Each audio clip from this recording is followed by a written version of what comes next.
Talk, move. Yeah, no, I'm frozen. All right, just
welcome back to the Yemini report, and I apologise for the slight technical issues we had in middle. Morgan was sitting in the green room there, and we bounced back because he told me he froze. I'm a little bit tired. I've had a long day. I'm not sure if where you're tuning in from, but if you're on one of my socials, you've probably seen that I had the chance of meeting our esteemed Prime Minister today. We're going to get into all of that. I can see Morgan's just come back onto the show, so we'll start tonight's show. I hope you're all having a great night. Let me bring Morgan in. Morgan, you there? What's happening, my man? You're a little bit low there on us. Morgan is having technical issues today, like there's no tomorrow. So we'll get back to him. I think Rukshan's also going to call in. But it's been a wild day. It's in fact been a really, really wild week. I'll just read some of your comments as I'm going through because I'm actually alone until Morgan sorts out his technical issues. Oh, here we go. He's back. Do you reckon we should let him back, or should we just should we kick him out for just failing on us too hard? Let's see. Morgan, guest one. Boom, Morgan. Are you good now? Yeah, I think so. I think we've made it through the worst of it. So I think you need thanks your to mic everyone much, bearing with much. us We need your mic much closer to you. during these technically difficult times. There we that we're go, living in. man. That is better. How you We doing? need an on-site tech support person, Avi. Do you know anyone? Yeah, his name's Rukshan. He's probably going to call in tonight, he reckons, because I hung out with him a little bit.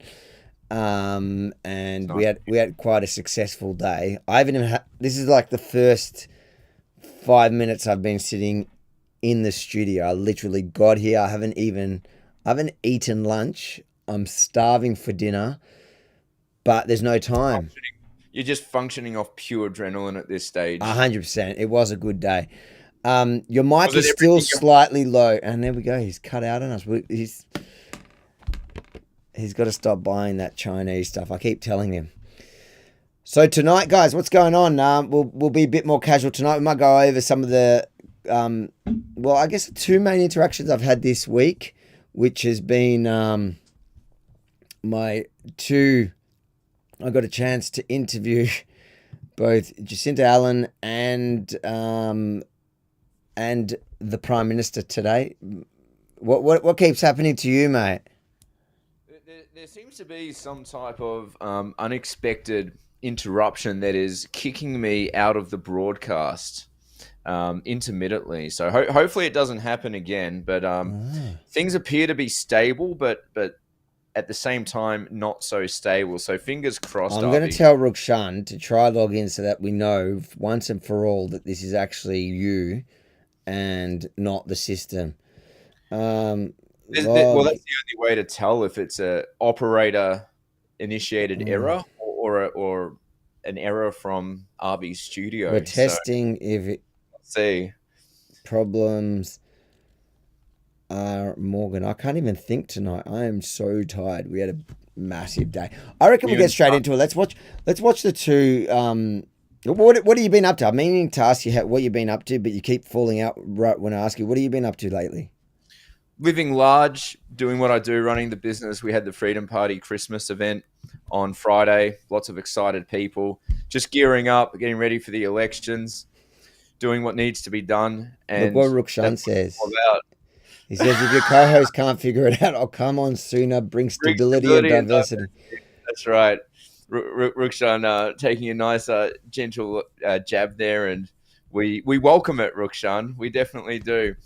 So that's pretty much what I've been doing. What about you, Avi? What's life been like in your shoes? Yeah, it's been pretty wild what's been happening. The story about the synagogue has really exploded. Excuse the pun. Soon. Too soon. Yeah. But it is a crazy story, and it's still developing. Friday morning, early morning, you had three masked men go into a synagogue where there was two men already praying at about 4 a.m. or they were actually studying, and with a sledgehammer smashing down the door, spraying petrol from jerry cans, lighting it on fire. So the synagogues, it's got like two synagogues in the complex, and one is completely destroyed. The other one is okay. Crazy, like I've been going to that, like I've been to that synagogue since I was a kid. I remember that synagogue's, Holocaust survivors built that years ago. But I've been hanging around that community for, to be honest, the last time I was hanging around them was, remember in COVID? Yeah. It was that kind of community that was, was that the shul that barricaded themselves in? No, so it's behind it, but it's part of that community. Okay. So that's it's the same sort of community. So there was some COVID people there who were, I guess, not following the restrictions like so many of us. And which synagogue was it again, where the congregants barricaded themselves in and the police were threatening? Yeah, so it's a bit of politics in that community. So it's from that community, but like every community has a million different politics. Anyone that's probably, I imagine that all communities are like that, not even just Jewish, but like Jewish communities, you go there and there's always like, 5, 6 synagogues and then 6 breakaway synagogues that used to be part of those synagogues. So it's a bit like that. So it was like a breakaway synagogue, I think, of this Adas one. Exactly. And that's what people don't necessarily realize. There's factions within the Jewish community, just like there's factions within, say, the broader Aboriginal community. It's not like every single person from this community sees eye to eye on everything all the time. But I think it's pretty concerning that nobody has been arrested yet, unless there's been an update in the news. Avi, you're following this. Melbourne from Brisbane. It disturbed me what I heard from the recordings. Can you vouch for this young man? I don't know who we're talking about. That's fine. Yeah, so there are always factions. I think in every community that there is that. And what's interesting in that one is that it was targeted because it's in the current environment where it's become trendy to be anti-Zionist is what they say. But the crazy thing is they targeted what is a minority within the Jewish community which don't identify as Zionists. So the vast majority of Jews identify as Zionists. Zionism, for those of you who don't know, forget about all the noise that you see online. The Zionism means Jews that believe in the current state of Israel. Um, and so basically self-determination in the land of Israel. Now, there are different types of Jews that are not Zionists. There are those that are not Zionists, and then there are those that are anti-Zionists. Now, both those groups are in the real minority, but it's all for different reasons. Like you've got your crazy leftists, they're anti-Zionism, just like you have your crazy leftists here that want to tear down Australia. So for the same reasons, yeah, they use all the same buzzwords, colonizers, blah blah blah, all this other nonsense which can't even apply in the Israel-Palestine conflict in the Middle East. But whatever, they just apply the same logic. So that's your crazy leftists. Then you have different sects of Jews that don't identify as Zionists, like these guys from Adas, Israel. They're not Zionists because it's not that they don't believe the historic connection of the Jews to the land. They do. Every single Jewish holiday, they end the holiday for thousands of years. Every single Jewish holidays, and anyone that knows a Jew knows that we have a lot of holidays. Every single Jewish holiday, they end with the line, L'Shana Haba B'Yerushalayim. Next year in Jerusalem. That's how you end every holiday. And they pray 3 times a day. They face Jerusalem. So they certainly, even if they're not Zionists, they know that the connection to Israel. The reason why these different groups, and to a different degree, it's a spectrum, the reason why they don't believe in the current state of Israel is because it's a religious idea. And it's an interpretation of the religion where they believe that you're not meant to. So until the Messiah comes, it's not supposed to be ruled by Jews. So they do believe, I'll give you a scenario, Morgan. Those same Jews that believe it for religious purposes that are non-Zionist or anti-Zionist. So the anti-Zionist ones are the ones that rally with the Palestinians in the cities, and they were, it looks all kind of weird. They support the terrorism, and they're Jews. That's a tiny minority of a minority. In other words, you could just call them a garden variety leftist. Yeah, but they're not really. That's the thing. You find them at Bunnings, But they're not really, because they're not. Those ones are all the leftist dogma. They're at the climate change marches. No. So you're confusing. So hold on. Yes, that's your Jewish leftists. I'm not talking about them. I'm talking about you have ultra orthodox that kind of look like the guys from Adas. Yes. You see them rallying sometimes. You do see them sometimes. New York has a pretty big community of those guys. No, not big. There's a tiny community. In fact, they come, I think, from Canada, really. The Nature Carte is what they're called. So they're basically like the Adas Israel in the way they look and a lot of their beliefs, and they're super conservative, but they take their non-belief in the state to the extreme in which they fight against the state. But even those people, if you pose this question to them, that if the Messiah comes tomorrow, and they believe the Messiah is still going to come, and it is fully Palestinian land, and there's not a Jew in the land, if the Messiah comes tomorrow, the Jews are going to Israel, and all the Palestinians are going to get kicked off. So it's the reason why I'm telling you this is it's just such a ridiculous, it's a religious, and with them it's a fundamentalist argument as to why.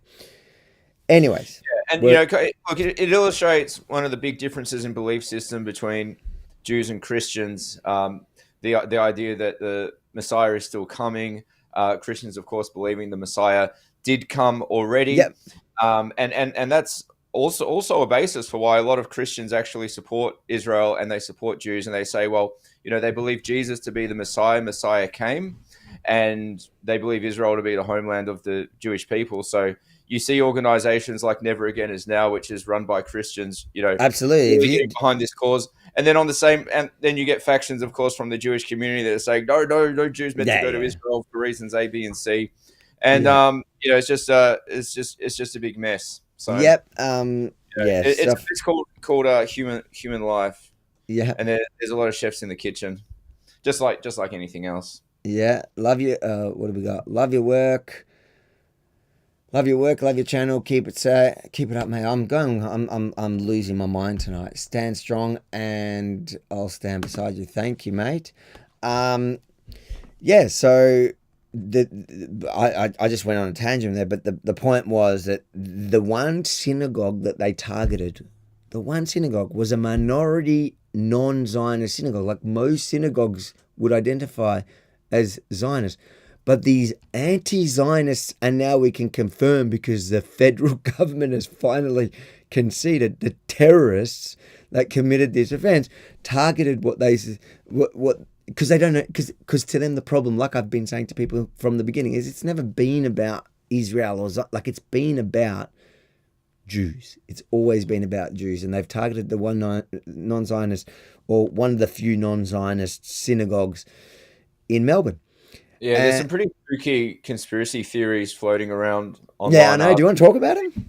Reading through X, have you seen some of the conspiracy theories coming from like the far left and the kind of like the anti-Israel mob? The most prominent is that that there's a whole bunch of people on the internet who are claiming that supposedly Zionist extremists have attacked the synagogue because they're not Zionists, but without any basis for making these accusations. There hasn't even been any arrests yet. So it's kind of interesting that the people who are so against everything are just really clutching at straws to kind of blame everything. You mean the question everything crowd that will believe anything that suits their particular narrative. It suits their predisposition. It suits their worldview, and they'll just make conspiratorial claims to kind of affirm their view on the world. It's worse than a confirmation bias, because they're not even finding information to just making it up. Their position. They're just literally making it up now. Yeah.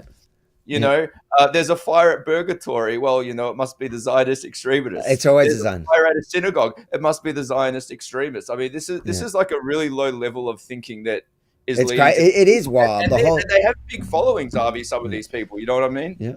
No, it's wild to me. And it just picks up. Like I've seen some of the comments in there, and some people are just like internet illiterate. Like they saw that we interviewed the guy who has the burnt hands, and so they're, because he opened, when anyone who knows anything about fires, when you grab a metal door from a burning place, the handles are hot. So he burnt his hands when he tried to open it because he didn't realize that they'd lit it on fire. Yeah, and that was the guy that initially got arrested, and then they cleared him. He works for Atala, which is it means he's a volunteer ambulance guy. Like, look, guys, let me tell you something. I know the Jewish community, and I can tell you this now. He knows them so well. He's been kicked out of the Jewish community. I have a long history. Right now they like him. Now they like him. No, I've never been kicked out of the Orthodox communities. I've been kicked out of the left-wing establishment community, and them now, like, they're still split on me because they hate that they hate that I was right when I was calling all this out 10 years ago. But I can tell you now, you need a certain mix of something to be able to commit like these offenses, like the Purgatory attack. I knew straight away it wasn't Jews, because you got to have somebody, and the way it was executed, you could tell it was somebody who's done it before. So like a professional, somebody that gets paid to start fires.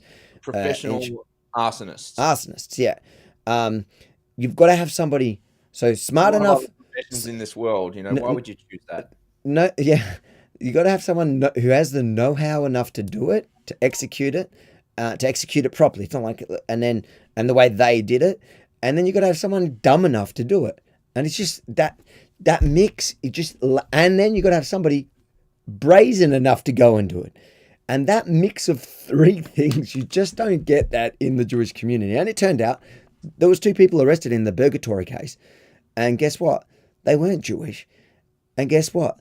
They were burning They're involved. They've been charged with burning tobacco shops. And guess what? The owner of the Burgatory also owns businesses that sell tobacco. Holy crap! Am I drawing lines that actually make sense? And the police ruled out religiously motivated. It's just not Yeah, the but MO.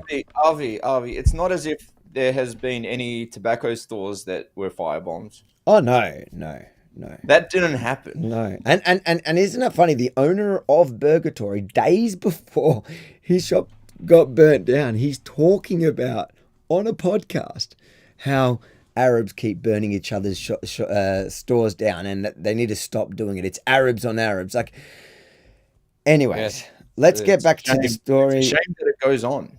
Yeah, I agree with him on that. They need to, whoever's doing they it, should stop her. Yeah, yeah. yeah. And the government needs to come down harder. Like these people that are involved in that, if they are non-citizens, deport. If they are citizens at second generations, well, maybe let's look at the stats and work out which imported cultures are working and which are not working. Which are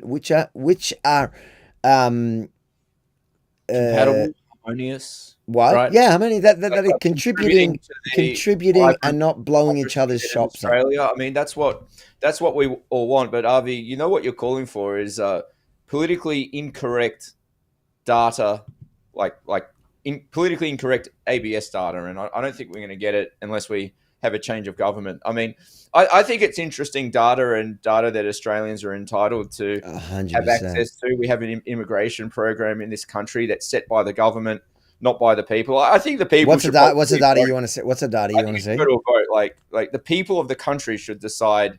Where do we want to focus on in terms of migration and so forth. Is it so? What data? Until we get there, we should at least have some data to understand where we're at and what data do you want to see? I'd like to see data in relation to crime and unemployment. That would be a good place to start, I think. Crime and unemployment. Unemployment, Centrelink. You're talking about you want the. For example, right? We have people coming from various regions and places in the world. I'd like to know, how long do certain groups maybe stay on Centrelink compared to others? So you're saying, no, that's fine. I think I got you. Like you're saying, you want to know their race. Race-related data. Like as a minority, I think that's fair. I want. Do you think that's like not a reasonable thing to? I think know, it is very. If we open our arms to other countries, to immigrants from other countries, I think, and we have a limited amount of people we can take in. Surely we, as the people here, deserve that data, and surely those that come here, are happy for the world to see the data, so that one, you can see how you're progressing, but you also see which cultures like what's working, and whatever's working, let's bring more of that, and whatever's not working, hold on, let's rethink what's making it not work. Is there something that we're doing wrong? Generally, I don't think that that's true. I think that it's the baggage that they come with. Yeah, and it shouldn't be a controversial topic because. No. Really, a position like this is simply advocating for a harmonious society. People who come to Australia, we want them to adopt Australian values. We want them to love this country. We want them to work and be part of the economy. We don't want them to spend 10, 15 years on Centrelink, reaping benefits of the welfare state whilst, maybe working cash jobs. We don't want to be bringing people into this country from parts of the world that are prone to terrorism, lots of violence, civil unrest, because of course there is a chance that can overflow into our society. So although maybe a controversial conversation by some, it really just comes to a place of wanting the best for your neighbors. You know what's funny about this conversation? You know what I mean? Yeah, 100%. I agree with you. I've been saying this for years, right? Yeah. But the funny thing about this conversation is that probably 5 years ago, when I was banging on about it, you were talking about how I was kicked out of the, parts of the Jewish community, the establishment Jewish community. I was half joking, just no, I know, but it's sort of true. Like the Jewish news at the time. There was a part of the Jewish community that's like, Avi, cut. Like for sure. It like the Australian Jewish News literally published an article back in probably 2017, 18. I can look it up. Avi Yemini does not represent us. Like they had to put it out there. Then you had Relation to like Pauline Hanson or something. You're doing yeah, like because I was in, I yeah, invited Pauline Hanson to come yeah, to the community, talk to the community. But then yeah. you I had remember that. you had I think even Southwick at one point put in a statement like and also obviously the establishment unelected leaders within the Jewish community all had their turn trying to condemn me. And but what it all came down to was this: I was saying there are some people we're bringing in that are a threat to our community. And they're a threat to our community because just listen to them. Like I used to be in their Facebook groups and their whatever's. Like I was listening to them, and then I read their scriptures. Like I look, you can read anyone's scriptures and read into it. But the problem was that I was reading their messaging online in groups, and I was going, holy crap, where are they getting this from, and why do they all agree on this? And then you read their actual scripture, and you go, oh, okay, now I'm starting to see. Anyways, there are some, I think, cultures that are less compatible than others. If we have a limited amount of spaces, we should certainly be picking what's more compatible. And there's only one way to know that, and that's by reviewing the data. So I don't think it should be controversial, and I hope that what it seems like potentially now that the future Liberal government actually does something like that. I'm not holding my breath, but that's it. Anyways, we'll go back to the story of the synagogue. Friday, I spent all day there. I got there in the morning, spent all day there, did a long report on it. People could see that on whatever platform you're watching, and now you could probably see the full 18-minute thing. But I think the most important bit was, I guess, Jacinta Allen. Maybe I'll bring that up. Let's just watch that little interaction that I had with our dearest Premier. Let me just make it a little bit bigger. Yeah. All right, I'll press play. Came shamelessly for a photo op and a press conference but was met. Then make sure to start the community that blame you personally. A big proportion of the Jewish community that. Hold on. Community. What would you say to a big proportion of the Jewish community that blame you personally for not acting on anti-Semitism properly until now? For the last year, we've seen this. We've seen protests outside synagogue.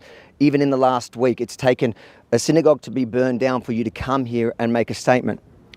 Well, over the past 14 months, we have seen how conflict, and this is something that is conflict over the past 14 months, has brought conflict to the streets of Melbourne, the streets of Sydney, to many parts of the Western world. And my focus over that period of time has been to support members of the Jewish community who I know from speaking to so many personally are grieving that conflict in the Middle East, as so many other people around the world are. So my focus is on the Jewish community, is providing the support. That is why we are here today, pledging that $100,000 commitment to get the ball rolling on rebuilding this place of worship and sending a very clear message, like we are with the legislation that's in the Victorian Parliament, that this sort of evil act has no place here in this state. Why haven't you done it? But firstly, like, what a word salad was that? She's people in the comments was like Kamala Harris. Like, she literally didn't answer the question. Yeah, it's just filibustering. She's just taking up time because the longer she speaks, the sooner she can flee the scene. It's basically as simple as that. So just lots of words without addressing the core issue.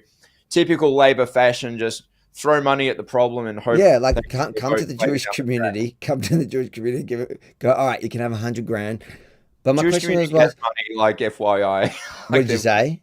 The Jewish community has money. Yeah, that's true. But like, it doesn't. Like, some people have money in the Jewish community, but that's like the idea that you just come there and you say $100,000, and that's what Albo did. Now he's given $32 million. Like, he realized that Alan's the measly $100,000 is, but it's just all a joke because the Jewish community didn't need the $100,000, doesn't need the $32 million. You know what it needed? It needed to be protected from the beginning. It needed them to actually do something, and that's what my question was. Like, why did it take a year, 14 months since October 7th? On the 9th of October, we saw people rallying in Sydney calling either to gas the Jews or where's the Jews. It's a controversial point of contention. But the point is, from the last 14 months, across this country, and especially in Melbourne's had the most complaints than anywhere, there have been crazy instances of attacks on Jews. And they've done nothing. And then finally it gets to a point where even the media turns around and goes, wait, something weird is going on, when a synagogue is burnt down to the ground. And I know Hashtag is crying because people care more about the place of worship being burnt down than his burger store that has been ruled out from anything to do with political issues. Well, I agree with you, Avi. And look, throwing money at the problem is not going to solve anything. The government's been throwing billions of dollars towards Aboriginal programs for a long time, and our Aboriginal communities are actually worse off than they've ever been. It's really just a PR stunt. Now, according to the government, the risk of terrorism in Australia right now is considered probable, meaning a risk considered to be higher than 50%. So rather than just $100,000 for this person or $30 million for this community, we need to look at the reason why we're at a position where terrorism is so probable. We need to look at the radical indoctrination that's taking place in our universities and how that is permeating throughout society and the results that it is having. And of course, we need to look at our immigration programs as well. And going back to what we said, we want programs that will contribute to the harmonious functioning of our society. But until we get to the core reasons, then nothing's going to happen. Well, if you're not allowed to even talk about them, if you're not allowed to even discuss the core issues, if you're not allowed to look at the data, if you're not allowed to anything, how are we ever going to get on top of it? All we're going to get is a new government, Avi. That's what we need. I just hope a new government really does actually. We need people to vote smarter. Yep. We need a stronger crossbench in the Senate. We need some people out there willing to for be the year and a bold. half till this happened. Why did it have to take a burning of a synagogue? My focus today is on supporting the Jewish community. Avi, can I just ask a quick question? Jacinta, you mentioned that you're going to increase police patrol. By the way, I just want to point out, I was super calm. I was super gentle with her. And the Herald Sun reported... The Herald Sun reported that I yelled at her. I was yelling at her, and that's why she stopped. But I wasn't. I never yelled at her. I only yell at her when she runs away into the car.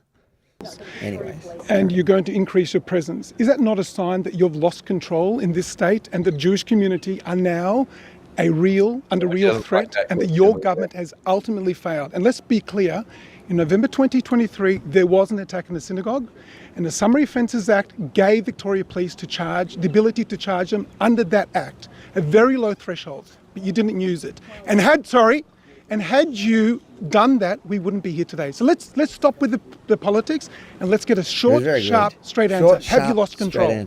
Have you lost control? Yes or no? I will take advice from Victoria Police. I will take the advice from the Victoria Police and the Chief Commissioner, who advises me that in terms of acts of violence, they have the tools and the powers to investigate and prosecute people. It would be you've lost control. You've lost control. It would be deeply inappropriate. You played politics, and this is the consequence. Premier, why should the Jewish community? She's like, get me out of here. Why should the Jewish community? To the gentleman who was just calm down? Yeah, thank you. Just take our time. Premier, Excuse me, sir. Thank you. it's okay. She's the Premier. I think she can handle it. Premier, why should Jews now trust that you're going to keep them safe when you failed a year and a half? Can you just step I back understand she doesn't want to answer it. No, the cameras. I don't know who you are. Jacinta. The handler was working We understand the overtime. questions got tough, but how can the Jewish community believe that you're going to keep them safe when you failed for a year and a half? Jacinta, we understand it's easier to run away, but what would you say to the Jewish community for them to believe that you could keep them safe since you failed them for a year and a half?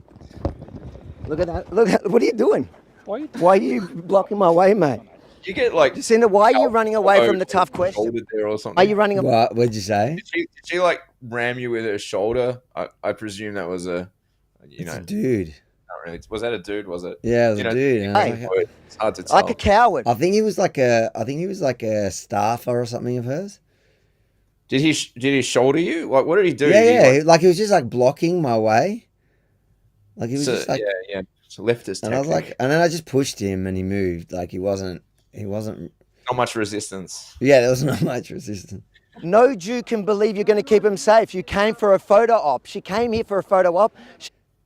Anyways, that was the interaction with her. So a few things I got to point out is that I think I was super polite until Vorsheimer there, Menachem Vorsheimer, he spoke up. He got passionate. He raised his voice a little, but still, like it was fine. He seemed more frustrated at the fact that he's like, just yes or no, short, just answer the question, because that's like sometimes when you talk to these politicians, you're just like, stop waffling on. She just waffled the whole way through the answers to me, and it is frustrating because, like, even as the interviewer, you forget what you asked. Yeah. I think I've frozen. You're frozen again, mate. You're gonna have to call back out. I think it's I don't know if it's a you problem. We're gonna have to check with call back in. All right. Okay, losing Morgan all night tonight. We've lost him. Rukshan, what are you doing? You're not taking. I'm starting to question Morgan. I'll read some of the comments while we're here. Oh, he was already back. Let's see if he's better. You back? I think so. Oh, look at this. Rukshan's like here now. Hold on. Let's bring Rukshan in. When Rukshan's not around. Let's add him to. This is just Avi trying to actually Rukshan. Avi is trying to silence my voice. Is there something you can do to I stop want him? to see if Rukshan gets kicked off. Maybe it's me. I'm hacking the feed and taking you off. Rukshan is getting jealous because I've received a lot of airtime lately on Rebel That's News, right. and he's like, "Nah, this is not happening on my watch." Mate, we're in the new world, man. New world. Diversity. New World hires Order. only. Yeah, New you're one of World Order. those New World Order. Zionists. Yeah. That is a sign that Rukshan is working for the bad guys. You heard it, it's a new world. Rukshan, well, we're actually up to the part that Rukshan gets involved because obviously Friday happened. What did you think about all that? You're up to Friday with Jacinta Allen. Yeah, so obviously the burning of the synagogue. Yeah. We talked about a lot of the conspiracies happening online. Was it you that showed me that they were blaming me? Somebody showed me. Yeah, they always blame you for something, but obviously I've made some comments around the burning of the synagogue as well, and I think that the problem here is that a lot of people that come to Australia perhaps don't understand. I'm saying the people that are making comments about this don't necessarily understand that maybe what they say, back home wherever they come from, it might not be considered, anti-Semitic or whatever. It just might be the normal discourse that they have and the way that they talk about certain people and communities, because that's just, the way they view that community. But when you do it here and you start bringing these conspiracies and things like this, it doesn't really add to the harmony in the community here. So yeah, that's what I've noticed, because I think there's a massive disconnect. And I think our leaders aren't willing to actually address that disconnect. And there's almost a free-for-all at the moment in terms of how, migrants into this country who haven't, I believe personally, that haven't really assimilated into, Australian culture and Australian values are behaving at the moment. And I think it needs to be addressed because, a lot of people are saying, well, these kind of new laws they're saying and these comments that are being made by the Premier, for instance, about protesting in front of synagogues and stuff should be banned. Well, we wouldn't have to do that in Australia because normally in Australia, most people would not go protest in front of a religious place of worship. Like it wouldn't normally happen, especially in a situation like this. But more and more, as you bring in people that might not have the same kind of value structure and don't value those things like freedom of speech and the limits that come with it that we self-impose on ourselves because for the values of this country, then maybe laws need to be introduced. So I'm not in favor of all these new things that they're discussing because of this, but I understand why it's happening, and it's because our politicians are lazy. They're looking for the easiest way out of this.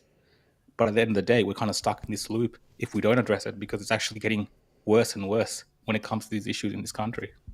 I think they're scared to. I think because it's a bit hard for them to talk about it when. Well, they don't want to say it what it is. They rather Exactly. introduce these laws and stuff. They just don't want to just say flat out like this is what's happening. Yeah. There's people in this country that don't value this nation as it is, the values that we have, and they're bringing their own cultural. Having said that, we have a lot of people that are already here that also don't. I mean that's another story. It kind of raises the question, like Rukshan, I agree with everything that you're saying, but we also have some major problems in our universities with professors and different teachers espousing ideals that I would claim to be anti-Australian by nature. And we've seen our universities kind of used as a breeding ground for a lot of radical left-wing dogma, contributing to this debacle. Plus, of course, issues with certain migrants bringing certain views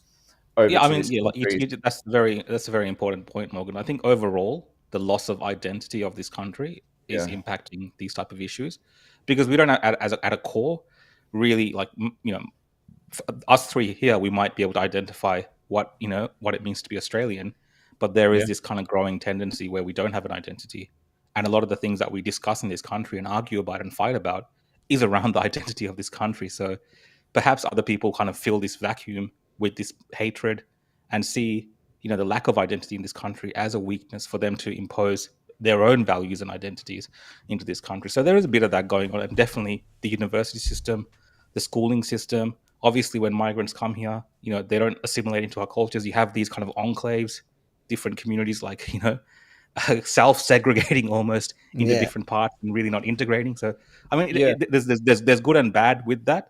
Yeah, But I exactly. think bad comes from that when you don't actually assimilate further into the culture of the country that you're into, and you're not contributing. Like sometimes it is all right. Like you go to like Chinatown, you go to like areas where like that's in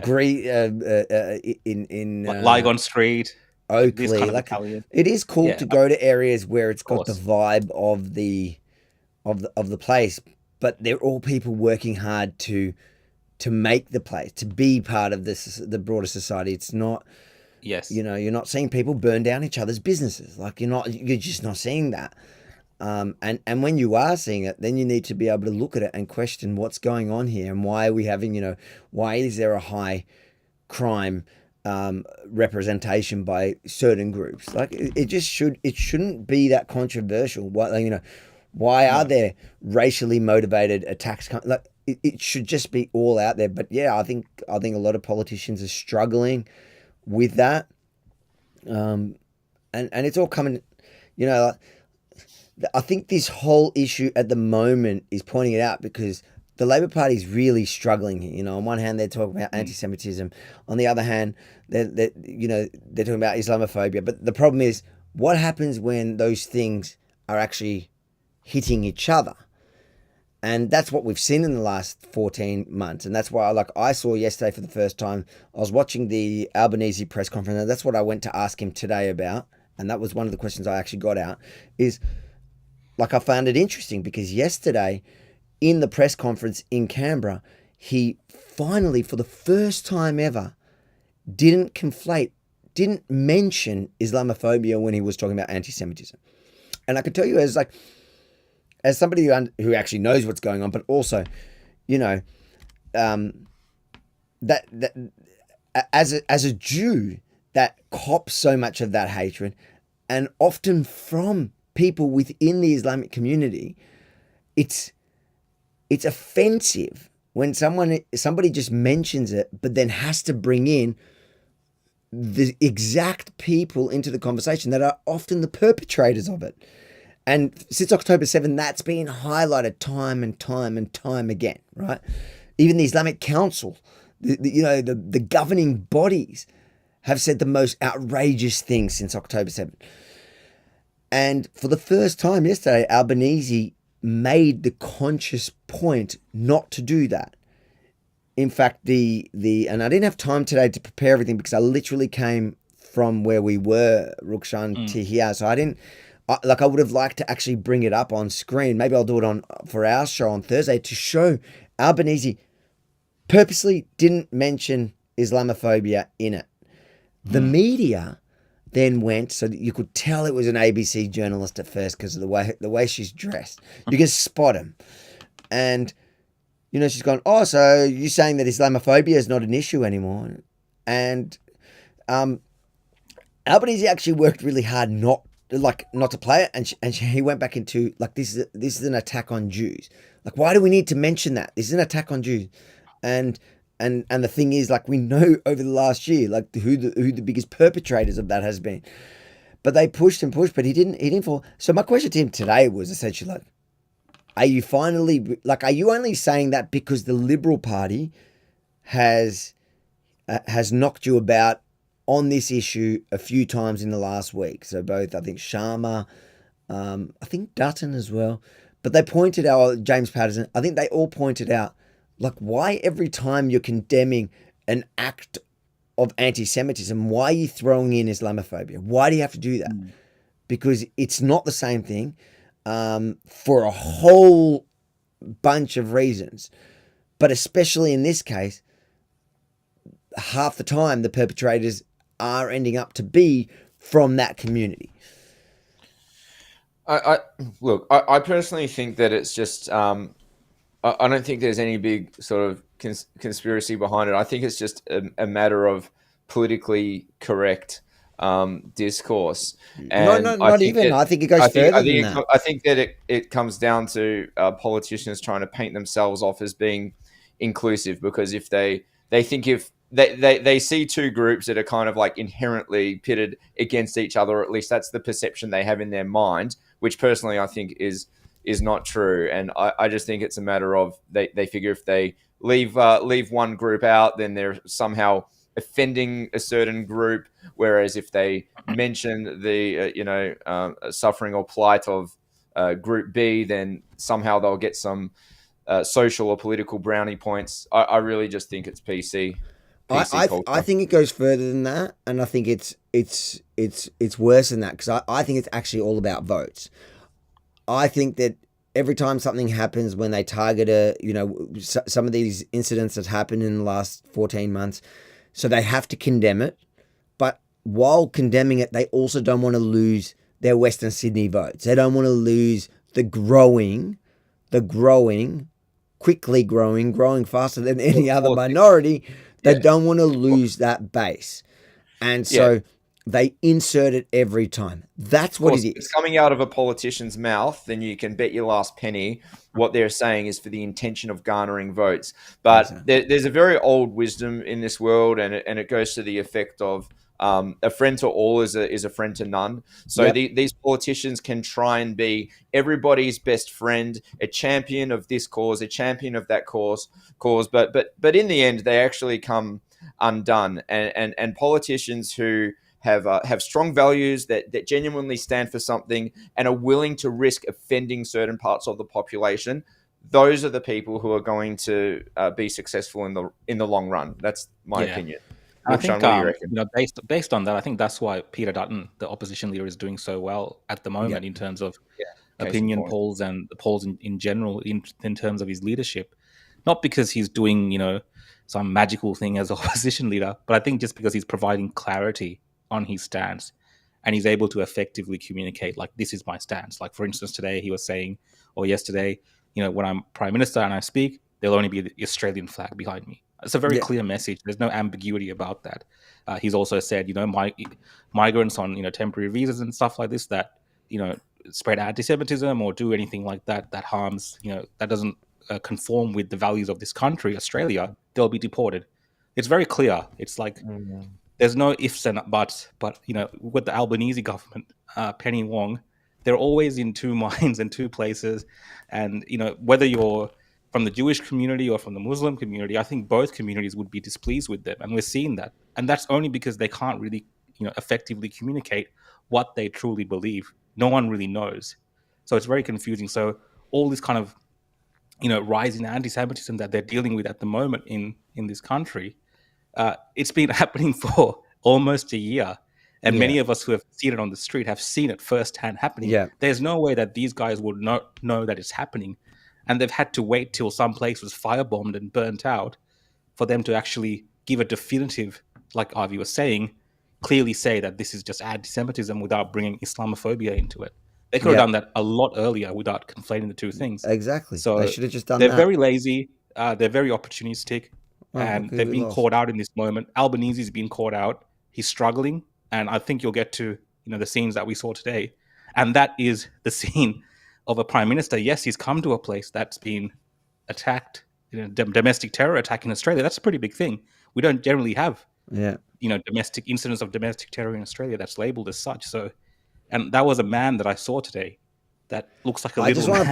I just want to point out, Rukshan, that the problem was with Morgan's computer or whatever he's got set up there.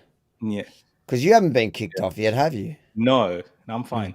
Well, now that Rukshan is here, he doesn't feel the need to kick me off the broadcast because he's getting airtime. So that's makes sense, right? Yeah, that's right. Yeah.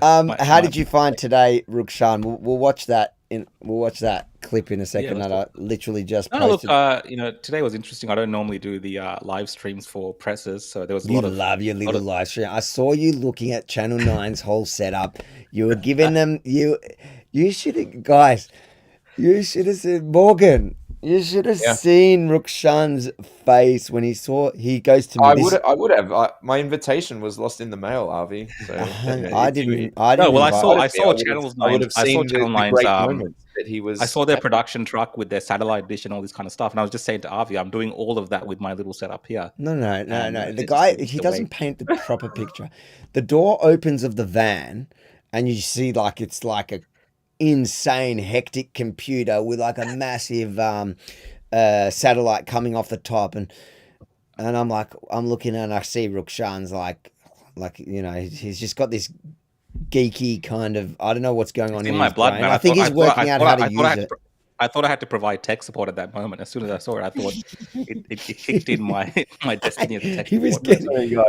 He was getting into fighting stance, Morgan, and then he just turns to me and goes, I've got all of that here on this little thing.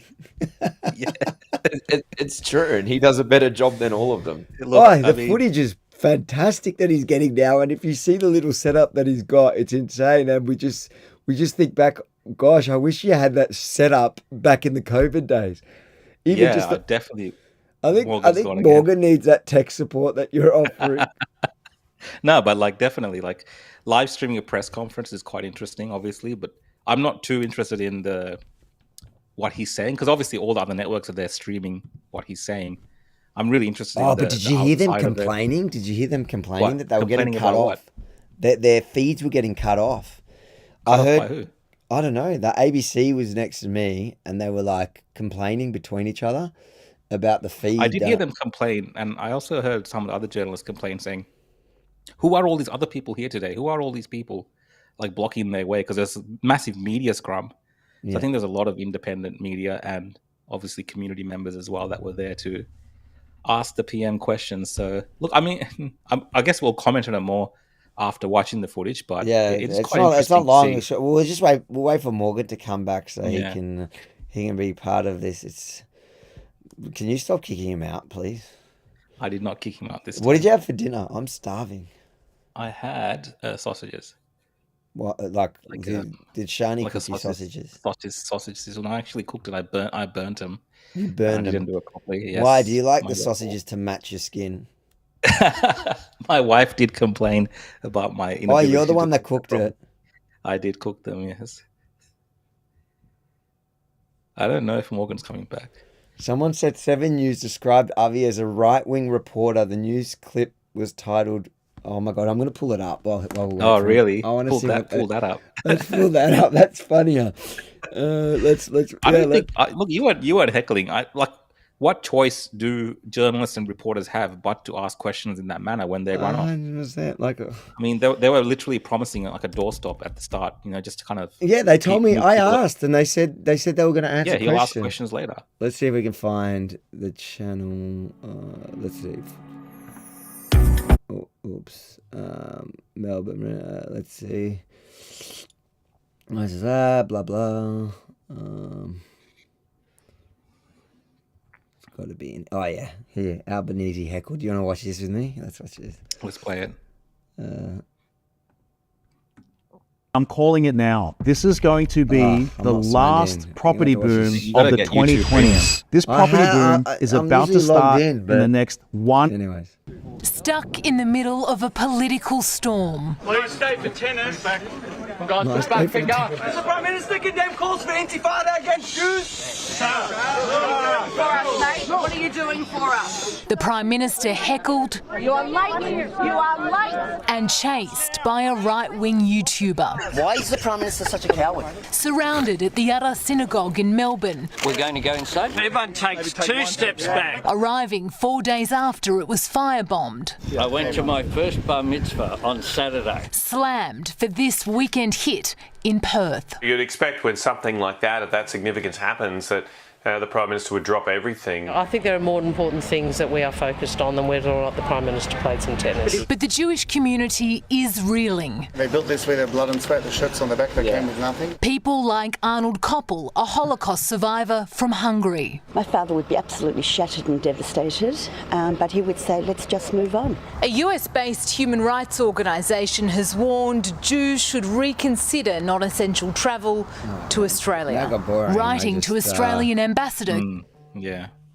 That's pretty funny, man. Right-wing YouTuber. Oh, right-wing YouTuber. They just don't want to call you a journalist. Like, they don't want to call you. They just don't want to say it. But, they hate it because how much did they hate that? Like, but why are they? My question is, why are they trying to give him an out? It's like, he it's almost like he was running away because he was being chased by a right-wing YouTuber. They're almost trying to give him an out. I know. For his cowardice, It's so we'll watch it now, and you know what's funny? So what I found out after is people were telling me that we're inside the synagogue. I'll go through it in a second. Let's just watch this, and then I'll. Watch out! Behind you, please. Need a bit of room there. Benji's a bit shaky there, isn't he? I'm gonna have to talk to him about The Australian Prime Minister has just arrived at the synagogue. Nice haircut. Rukshan came with me to get a haircut today. Guys. Are you going to be taking questions, Prime Minister? Or is this just a photo op between tennis games? Prime Minister, was there a reason why they kept this press conference so quiet? Are they taking questions? After. Okay. So the Prime Minister has gone into the synagogue to, I guess, assess the damage with community leaders. And Josh Burns, who I'm glad to report, is wearing a kippah today. His girlfriend is unknown at the moment where she is, but probably on Instagram Live talking about Jews. How was the kiddish I wasn't invited to? Shame on you for not coming. You should have been there. I like how these guys just banter. Undisclosed location. This community is the best banter. Like, I just banter. Are you going to have another child that I can actually come to? And they just go with another one? You missed out on the Kiddush. You missed the Kiddush. Where were you? You said you're coming. He promised me an invite. You confirmed to come. We'll talk about it. I'll come. Are you going to have another kid? You're going to come to that one as well? You said you were going to give me the address. Oh, you knew exactly where we were. You knew where we were. He thinks I'm the Mossad. I'm going to now meet with the community leaders to discuss practical steps forward, but I thank them for the welcome here today. Thank you. Are you not taking questions because you're worried? Are you worried about the communities? Prime Minister, are you worried to take questions because you saw what happened to Jacinta Allen? Are you scared of answering the tough questions? Yesterday was the first time you didn't conflate anti-Semitism and Islamophobia. Is that because you recognise that a lot of the hate is from the Muslim community? Prime Minister, if the perpetrators are here on visas, will you seek to throw them out? Now, off the car. Why is the Prime Minister such a coward? Does he pay you to protect his cowardice? Not one question, because the Prime Minister saw what happened to Jacinta Allen right here when she came. There's a reason why the opposition leader took questions, the Prime Minister won't, because the questions he cannot answer. And well done to the police, they did a good job protecting him from the truth. Josh, did you lend the Prime Minister your kippah? Anyways, that was the part with the Prime Minister. The rest of it was funny. Yeah, I mean, I don't understand, like, why they take... I've zoomed in a lot here. Yeah, I can zoom you out. You want me to zoom you out? You don't like being so close? No, I wasn't zoomed in before. There you go. Yeah. Like, I don't know why Channel 7 took so much offense to it, to call you a right-wing YouTuber. I'm just still... I think they get like it really honestly it depends who's. I mean, what you were doing is just literally traditional journalism. Like if and the other journalists there were doing the same thing. I think you were just louder, obviously, than them. I'll say they that were much, also screaming questions, weren't they? They were also screaming questions. But you have more of a boisterous voice. And I went right in there. So this is what's you went funny. there right in there. When, yeah. by the way, I'll give you I don't think he should be able to get out of it. I don't think he should be able to just walk away from a press conference like that. He should have answered some questions. I know it's going to be tough for him, and I know maybe he's worried about optics, but at least if he gave 5 minutes of his time there and just actually attempted to engage with the journalists and maybe even the community there, who knows, he would have maybe walked out of this a bit better. Now he just looks like a coward, to be completely honest. And it's one thing to come down and meet with the leaders of the synagogue and do all the photo ops and stuff. Exactly. But I think everyone else looking at this just sees him running away. There's no way to kind of hide that, even just by blaming you as they're doing again like last time as well. That's all they do. But it's so crazy because he made a point to show that he wasn't going to answer any questions. But what I found out after is that from the guys that actually went into the synagogue with him is that he said to the group that he doesn't want to be anywhere near me. He really said that? Yeah. Well, this is the thing, right? And he said, because I'm not media.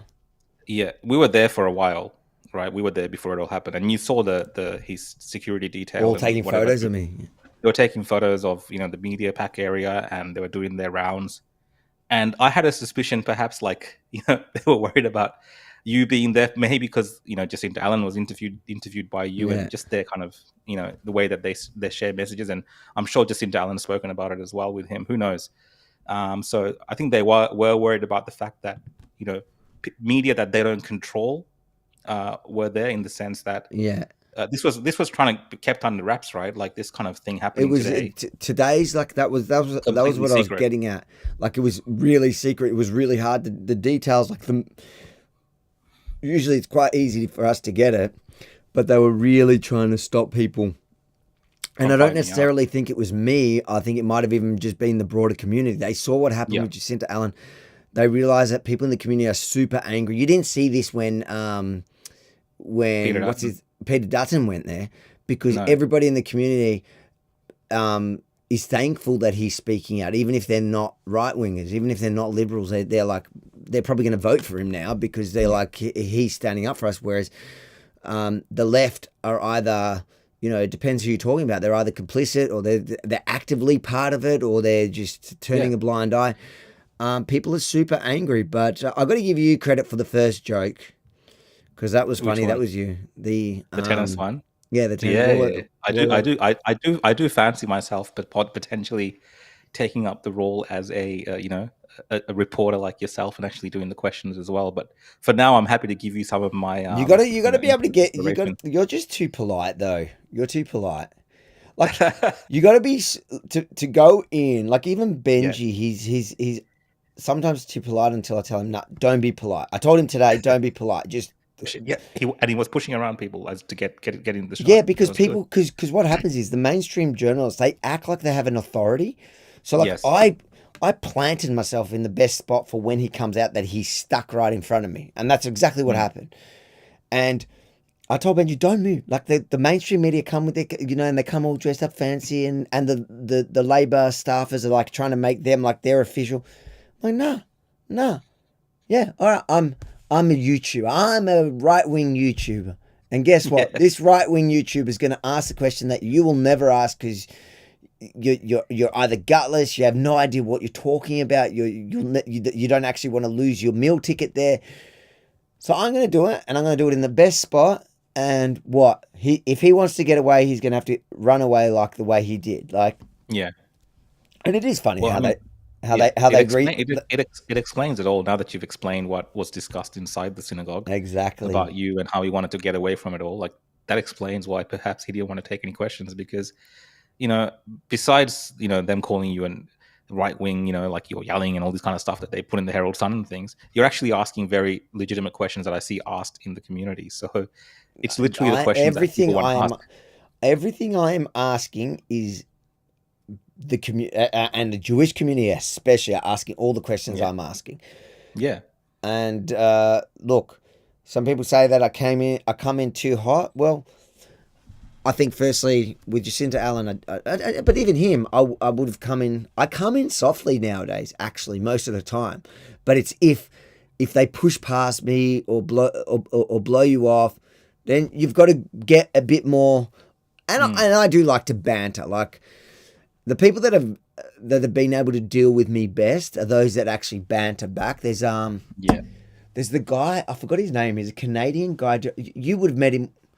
I know, yeah, the guy from the World Economic Forum. World Economic Forum. So he's Mark Carney, I think. Yeah. So he's meant to be taking over Trudeau, but I got to say, like, to disarm me, he's one of the best operators. Yeah.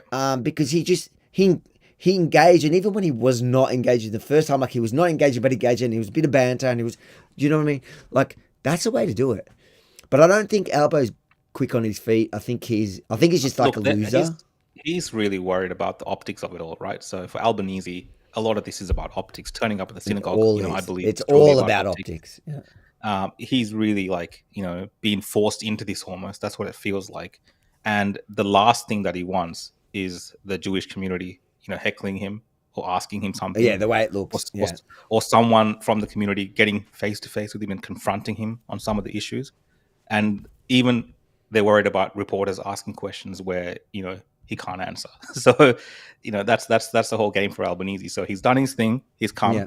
And you'll see this guy, right, next year in Parliament when he's talking about this. He'll say, I was at the synagogue. I went there. And it won't matter about all the things that we talk about today. Like that will be his, he'll be like, I went there. That's his whole thing. That's all but I think the public sees through all of this. Like, public sees through it, yes. I think there's no way of coming.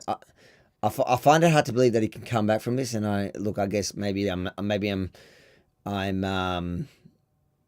just hopeful that he doesn't win the next. I don't think I can handle more of this. And it could potentially be worse. Like the next election is going to be crazy because it's either going to get really way better or it's going to get way worse because there's no way Labor's going to win in a landslide. Yeah. So it's either going to be a Labor minority or it'll be... unless a minority with the Greens and maybe Teal-like candidates. Exactly. The best would be a liberal minority. A liberal minority.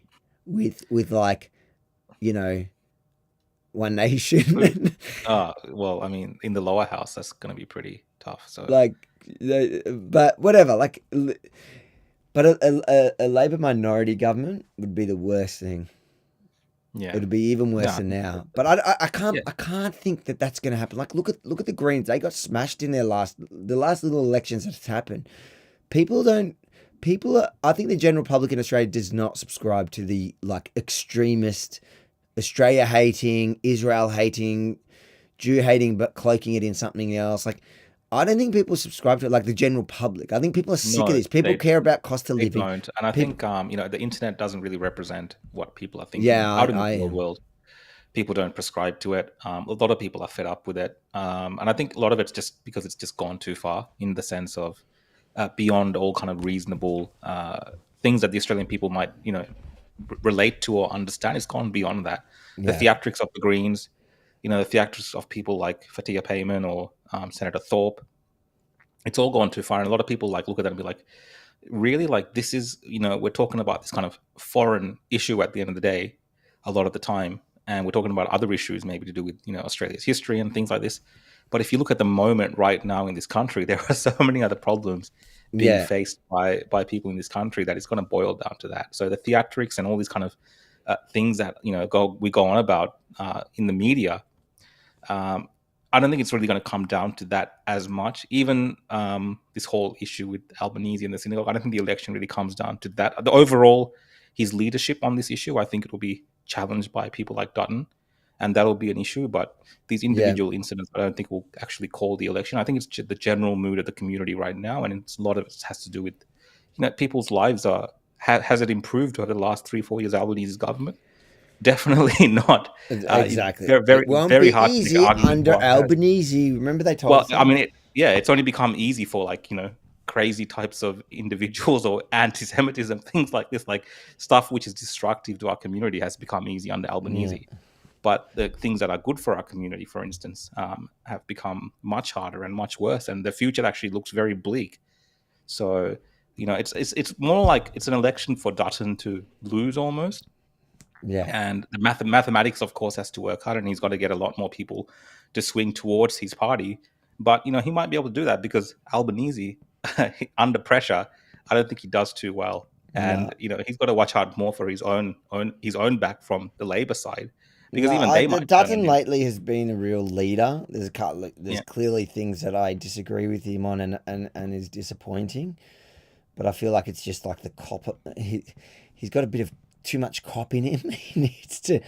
That's like all the censorship stuff. Like that's where he's a bit of a worry for me. But outside of that, he's generally pretty good. And credit where credit's due. Like he always backs himself, and he'll interview and he'll defend his position. What does Albo do? Well, he usually just cowers and makes excuses and puts someone else in front of the camera. Daniel's like, I can't believe Rukshan has kicked Morgan off and taken over. It's so true. This is the way of the world now. So Morgan has been replaced by the Diversity Hire. Live, you have watched it live on the RV Yemini report. This is how the Diversity Hires work. Was taken over, hijacked by a person of color, kicked off the white privilege. It's happened here. Reparations in real time. Reparations. That's right. On that point, I think I'm gonna wrap this up because I didn't even prep for today. Literally, bro, I came. I'm surprised you're actually doing the show, to be honest. I figured I just want to keep doing them. Like I don't want I even want to do it when I go away. So I'm just gonna learn to just do them. Like it's a way to interact. And you don't have to plan anything. Like this one, I was like, crazy stuff has happened this week. I literally came from one of them. I'll just talk about me. That sounds good. Yeah. That's very easy for you to do. That's all you do. It's natural. Bro, any parting words? Guys, guys.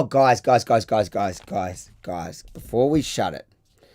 How many do we have here? We have 3,700 watching. Guys, this is a call to action. Rukshan Fernando is 500 people off having 100,000 followers on X. Guys, it pains me. It pains my heart that he does not have 100. So what we're going to do tonight, campaign tonight. Let's get Rukshan Fernando 100,000 followers. Here, reparations, right? As reparations. Hold on. I'm going to do it live with you guys here. How do you do it? Share Rukshan. No, how do I just share your profile?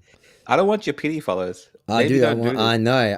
I want to be able to. You want to say at the end of all this, you want to say, "I'm the person that got." I made you over 100,000 followers. This is all that this is about. This is more just about you, nothing to do with me. I haven't even talked about this. All right, so we're gonna say, go, please. Wait. Let's. Oh damn. What do we write? Urgent. Let's do urgent. Okay. Let's write this. We'll tweet this. What do you call it now? Post, yeah? That's what they call it. Urgent. Let's post. Rukshan Fernando. The real Rukshan, at the real Rukshan, is 500 people away from 100K followers and has promised to give me. I have not promised a single thing. $1,000 if he hits 100. If he people actually might believe that shit as well. I know. I'm just gonna tweet it. Urgent. Rukshan is 500 people away from 100,000 followers and has promised to give me 100K if he hits. Promised me. How long does it take you to write a tweet? You're very slow. I can't think. 500. So let's say $2 per follower. No, let's just say 1,000. Let's just go with that lie. That lie was good. He promised me $1,000. $1,000 if he hits the target. Yeah, someone's saying $1,000 Monopoly money. I agree. No, Monopoly, guys. But anyway, guys, I actually wanted to thanks for trying to help me boost my following, Avi. I'm very grateful. $1,000 if he hits the target tonight. I actually just wanted to announce I won't be on the opposition podcast this Thursday, so I've got $2,000. Other commitments, but you can still join in. I think Avi's still doing the opposition. I'm going to run the opposition podcast there. Yeah. I'm not a quitter. Like, I'll do it wherever. If I was filming weddings, I would do it there. Well, I can't tune in for my wedding. Maybe I'll try. Who knows? Also, you can also catch me on my show on Mondays, sometimes on Tuesdays, Wednesdays. Rukshan on X, so you can find that at therealrukshan.com. Can I read it to you? Or on my Facebook, X, or YouTube, you'll see Rukshan on X. And it's a much more interesting show than this. It actually involves me going through X, live reacting to the news as it's happening, as well as sharing your comments. It's a bit more technically superior to this Yemini report. Okay, yeah, look. Urgent. The real Rukshan is 500 people away from 100,000 followers and has promised to give me $1,000. Can I make it 10,000? I'm not giving anything, so you can write whatever you want. $1,000 if he hits the target tonight. Please help me help Rukshan help me. That's good. Follow the real Rukshan now. Perfect. Thanks, mate. All right. Hopefully we get it. I'll retweet it from myself. So then it's like... Rukshan, thanks for kicking Morgan off. That's very nice of you. We'll see you probably next Thursday night. Yeah, I might tune in a little bit on Thursday. Let's see. I might just do the intro with you. But otherwise I'll be back on Thursday. Yeah, so you can log in. I'll send you the link anyways. But guys, thanks for saying thanks. Thanks for joining me tonight. Thursday 7 p.m. is the next show. This show I'll stay around for a couple minutes. Literally a couple minutes because I am starving. But for those of you that want to join privately, the yeminireport.com, press the link. I'll stay around for a minute to chat. That's the yeminireport.com. Otherwise, Thursday is the opposition.show. We're going to judge the traffic that goes to each one, and we're going to decide which show is better. Is it one that has Rukshan officially in it, or is it the show that Rukshan has to push his way in by kicking out my co-host? That's right. All right, guys. Have a good night. Enjoy, Avi. See you next time. All right, mate. Thanks for... Look at me, just ran away so quickly. All right, I'm going to turn this off. Anyone that wants to join me on that thing, that is the yeminireport.com. I'll be there for a couple minutes. I'm going to turn off all these feeds. See you later.